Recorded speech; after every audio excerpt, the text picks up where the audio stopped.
Kia ora tātou, welcome back to the Wargaming Den. Just a little game of Kings of War for you today. Our first game of 4th edition.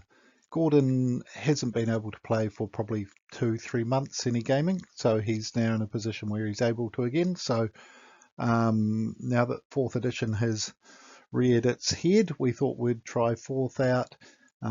Mark's running an event in Christchurch in a couple of weekends called Tempest, where it's a one-day get to learn 4th edition ambush size forces. So we thought we'd try ambush because that's what's going to be used up in Christchurch. And I've never played ambush, and I've really kind of dismissed it in the past year, but actually it was a hell of a lot of fun.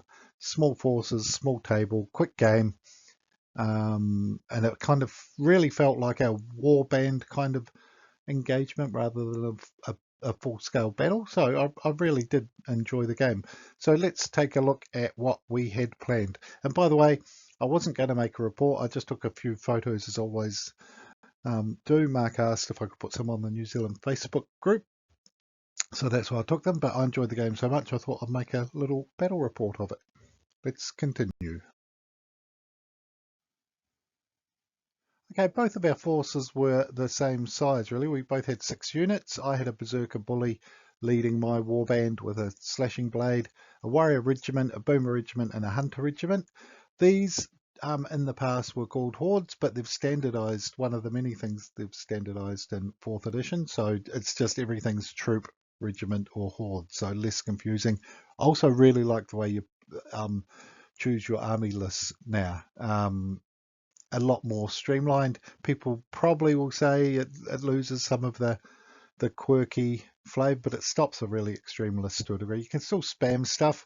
Wargamers being wargamers will always find the cheapest units and a way to exploit the system if they want to. That's just par for the course, unfortunately. But in general, I think it makes for battles that are a bit more based around units and quirky, crazy units, which some people probably don't like, but I actually do. Gordon had a spellcast. I have no idea what the spellcast was, but he's had this new spell called Blizzard, which was pretty effective. It did D3 each time it hit. It did D3 wounds, so I think it had 4 attacks. Pretty powerful. 2 ranger regiments. They're a nice versatile unit, especially in this size game because they can shoot or fight. Shooting rules have improved from what I can see. You don't have a -1 for moving, you have a +1 now for not moving, so makes a bit of a difference. An ironclad regiment and an ironclad troops, they're just bog standard dwarves, hitting on 4s, no crushing strength, but bit of a nightmare to face for my ogres was a steel behemoth, which had really high nerve and defense 6. So 2 fun, quirky little units. Right, let's have a look at deployment. Gordon's got a 4x4 mat. It's a bit busy in the photos, but it still looks pretty good. And for the table, it's pillared, so there's 3 loot tokens across the center of the table. Terrain-wise, it was actually a wee bit more than a standard game. I think there's a couple of extra walls to what we usually use. Rolled off and I went first on deployment. Here are my boomers here sitting in a pond behind a wall. Here are my hunters over here behind a wall. Hunters Pathfinder has changed. They are now hindered when they're charging out of terrain or something. Here I've got my Berserker Bully, I've got my warriors, I've got Goblin Scouts. This was my last deployment here. They were going to go with the hunters originally. A bit more open that way, and probably I should have done that to be fair because it was a bit blocked up in here once you look at it. But it is what it is. And then Gordon's got his 2 rangers behind the wall in the bag going. They can cover that loot counters worth 2, the outside ones are worth 1 each. They can also cover this way, so that's kind of dominating the center of the board, which is why I've deployed quite wide. These are cool. I really like these 3D printed dwarf-esque touches Gordon's got here. That's his regiment of ironclad and his troop. And then his last deployment, once he saw where I was putting his steel behemoth over the side.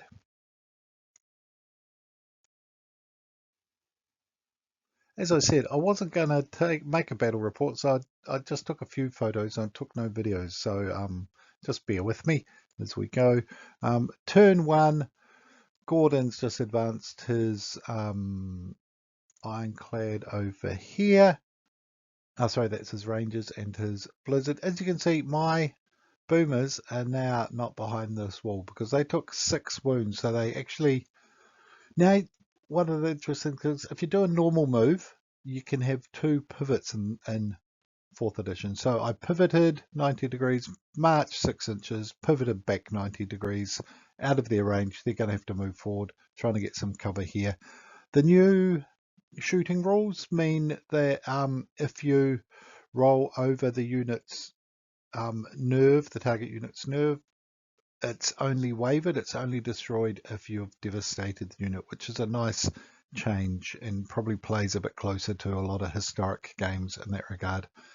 Over here, my hunters have moved up using the the trees as cover. My plan was to try and have, because now another change, you can now see anywhere along the base to determine where your line of sight up. Again, something that I annoyed me a bit at times in the previous edition, and so I'm quite happy with this. And I was hoping to be eyeballing it close enough this way so that I might get a sneaky charge in over here, but I was trying not to let Gordon know exactly what I was up to just in case, and I was just going to measure it later on if need be.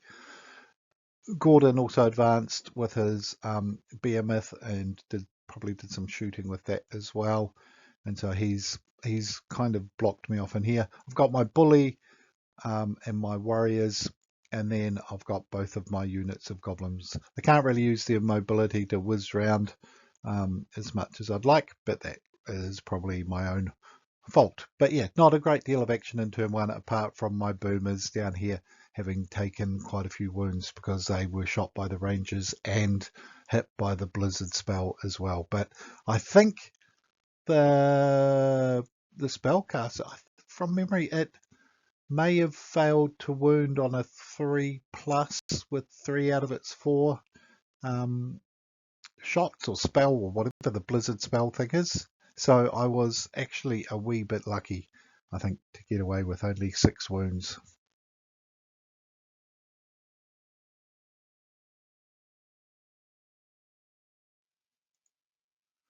Okay, turn to my hunters crept forward to the edge of the wood, but not in the wood. And again, I'll just keep an eye on there just in case. I was probably going to be out of range though. Boomers tried to come around the building to put that between us and the Rangers. And I charged in here with the bully and also with the first goblins. They got a flank attack, so I got 14 attacks. I think I might have done 6 or so wounds to the ironclad regiment, but didn't destroy them. That's just showing he's hindered. The my warriors must have taken a wound. I think it might have been either throwing mastiffs from one of the dwarf units or from the behemoth, but then I charged in a hindered charge there just to slow this thing up. I've got crushing strength +1, he's got defense 6. I need 5s to cause any wounds, so I might have caused 2 or 3, but not a great deal of damage to it. And I just set these wolf riders up so that they could come charging in next turn from the flank ideally. So yeah, turn 2, bit of combat underway.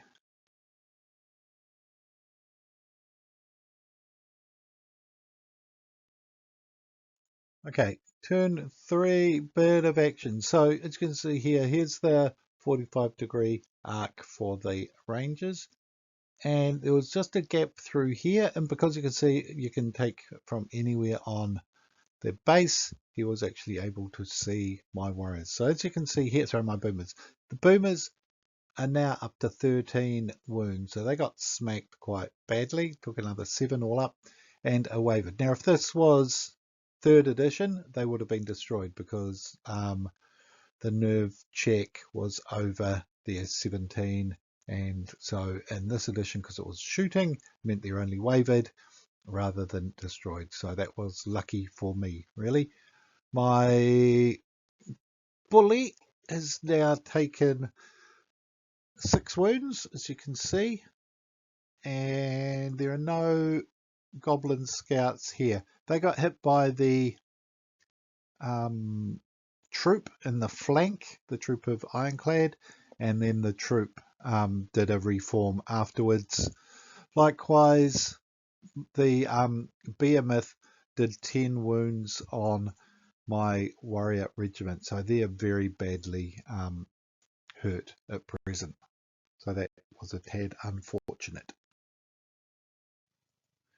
My response tried to get some dodgy geometry shenanigans with my boomers, lining just doing a bit of a reform because they're wavered, so that they're more hidden.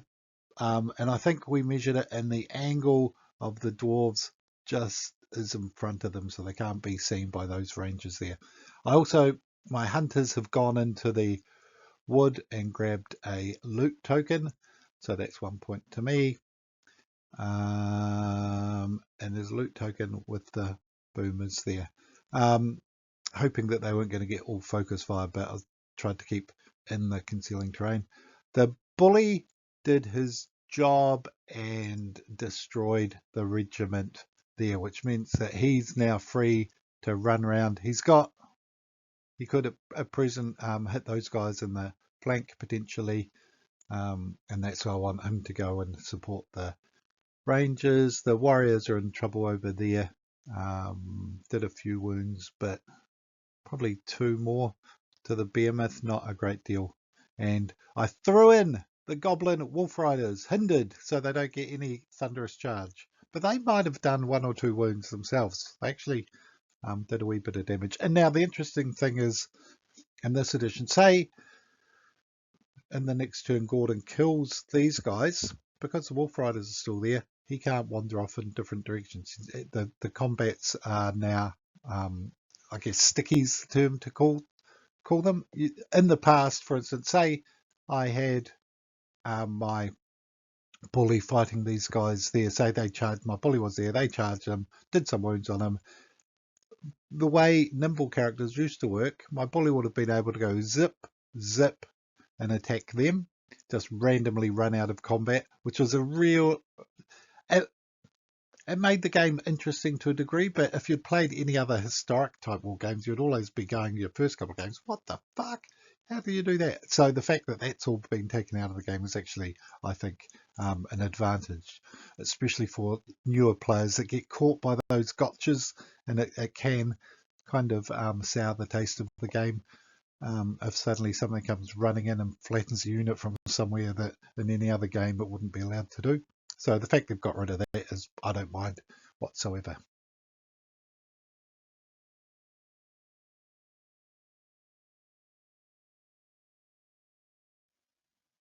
Right, here we go, turn 4. So my bullies have taken another loss, and that's from a throwing mastiff from the Ironclad troop. Now, I forgot my command orders quite a lot, but one of the new changes, they've simplified the command orders rules, which is great. Basically, it's kind of like spells and the fact that you just roll 2 or 3 dice, and if you get your target number, the command order goes off. And for Gordon, one of his command orders allows him to have throwing mastiffs. In the past, pretty much all the dwarves would have a one-off throwing mastiff attack that was a real pain in the ass to face. Now, you could get multiple throwing mastiffs. For instance, if this spellcaster was here and he kept just using his command order each turn to give these guys throwing mastiffs, they could potentially throw 4, 5, 6 rounds in the game, as long as the spellcaster got the order off, which is kind of cool. But anyway, did 1 damage over here. I think it was with throwing mastiffs.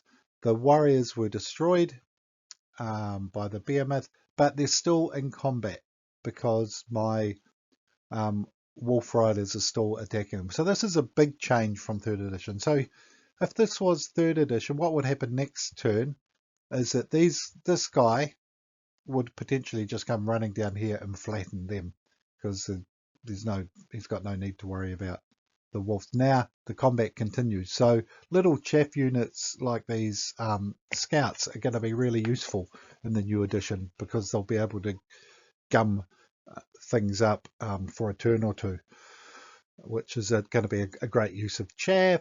Over here, Gordon made sure he got his units well out of the charge arc of my bully, including his little spellcaster. And as you can see here, the ways he set himself up, because I was over here in my turn. If I went charging in at these warriors, get a flank attack there. If I went charging in at those warriors, I'd get rangers, I'd get a flank attack from there. So this really became a kill zone. My hunters were hindered, were unlikely to kill the unit, and they would definitely be hit in return by a flank attack and an attack from the other unit. So this was a really good defensive position that Gordon set himself up with. So rather than, as I used to do, charging in there and dying, I decided to I dropped the loot counter, pushed forward, and then did a 90-degree pivot so that now I'm threatening these guys in the flank. They're going to have to turn to face.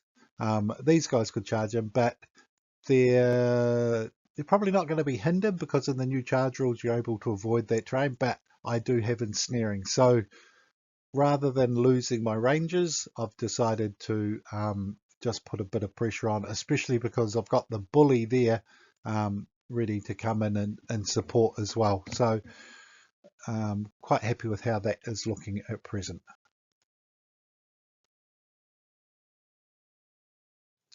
Right, turn 5, the ironclad troop charged down here, killed the boomers and took the loot token. The steel behemoth turned to face the goblin wolf riders, put 5 wounds on them but didn't destroy them. And over here, Gordon picked up the middle loot counter that's worth 2 points, and it is about to be my turn. So as you can see here, these guys have moved out of the arc to a degree, so that if I do charge these guys, it's going to be into the front. This guy is yielding. I'll be able to charge through him, but by charging through him, I'm not actually going to carry on through to anyone else. So that was, again, quite good positioning, but I'm in a position where I can either charge in here with this guy supporting, or I can charge these guys with this guy supporting. So I'm going to do one of those two things, and I think it's going to be this way because I want that loot token. Right, I actually think this is probably Gordon just starting to move on his turn 7 at the end of my turn 6. So he's got that loot counter there. No, neither of us got that one. My hunters have charged and destroyed with the help of the bully and grabbed the loot counter, but they're now on 10 wounds, which hurts a lot. I think they must have taken quite a bit of shooting. The bully's there. Much to my surprise, I think they're up to about 10 wounds, 8, 9, 10 wounds. I can't remember what, but the scouts are still alive. Gordon's got that loot counter, and I think we may have actually played a turn too long. To be fair, these guys, because they're small forces, the game was so quick. I think we lost count of time at one point. Yeah, I'm pretty sure we lost track of turns. Pretty fast game, easy to do. So where are things looking as we head into turn 7? These guys are wavered because they've been shot again, but they weren't devastated. So that's, if this had been 3rd edition, they would have been destroyed. This guy used the withdraw order. He was on about, what's that, 4 wounds, so he needed to roll an 8 or less, and I think he rolled higher first time, but second with his reroll he moved back. A big change here, he was still able to cast a spell, but I think from memory he missed with all his dice needing 4 pluses to hit the bully. These guys were in big trouble though. The scouts are dead and Gordon's got that objective there. So I've got 2, he's got 1, but these guys are in big trouble. Right, and then in the last turn, which technically might have been a turn 8, or in my previous turn, I ran over here, picked up this token, and then I rolled a 6 for another turn, which I think actually would have been turn 8. So if it had have been the end of turn 7, it would have been a 1-1 draw because the Rangers have been shot off. But we'd lost track of turns. I think it's turn 8 now. Gordon focus fired with everything he had at my poor little bully who was holding up the loot token going, I'm alive, I'm alive. And he did a lot of wounds. I'm not sure how many, but he got hit by a blizzard that did a lot. He was over his nerve check. He was devastated. And I cursed the dice by saying, Gordon, the only thing that can save me in the game is a double 1 on the nerve check. And sure enough, Gordon rolled a double 1. But I think it was a turn more than it should have had. And if it was the previous turn, it would have been a 1-1 draw anyway. But yeah, I fluked a 1-1 if it was on turn 8. And that was the end of the game. But much to my surprise, I really enjoyed 4th edition. I wasn't looking forward to it. It pissed me off every year that Mantic and their rules committee fucked around with the game, changing points, changing what units could think. I just felt like we were constantly just being used as guinea pigs and paying money for the privilege, and it pissed me off. And I know it was aimed at the tournament scene to keep the game fresh and exciting for tournament players. Bollocks. But to me, I just want a solid rule set that's not being fucking changed every 6 months or so. So I think the new way of doing it is going to be much more to my liking. I like the way the rules were streamlined, very intuitive, made sense, and those stupid gotchas by and large have been removed from the game, which probably tournament players may not like. I like the army building list, the new wavering type rules work well. To me, it seemed to have cleaned up. The game just got more and more complicated and bogged down with shit. Auras, command, we didn't use the command dice experiment again. See, they used us for an experiment for a year to see whether or not we paid for the privilege. Anyway, enough of a rant, etc. So yeah, so I think it plays cleaner. The rules are really well laid out and written, etc. And ambush, that blew me away how much fun little skirmish warband size games can be. So I'm actually now really looking forward to going up and playing in Christchurch 3 or 4 short fast games over I think it's going to be Sunday the 15th of March. So yeah, looking forward to that, but definitely keen to get more games of this version of Kings of War in. Gordon's now able to game regularly. He's had some health issues he's been taken care of, so glad to see him back up and running, and I know he'll be looking forward to getting more gaming in and back into gaming against the Christchurch players later in the year once he's able to as well. So if you made it this far, it was going to be a short report. It's probably been a bit longer than that, but I definitely give a 2 thumbs up to 4th edition. Also give a 2 thumbs up to the ambush rules, and look forward to playing some more Kings very shortly. So if you've made it this far, you're a legend. Thanks for watching. Until next time, ka kite anō. Take care.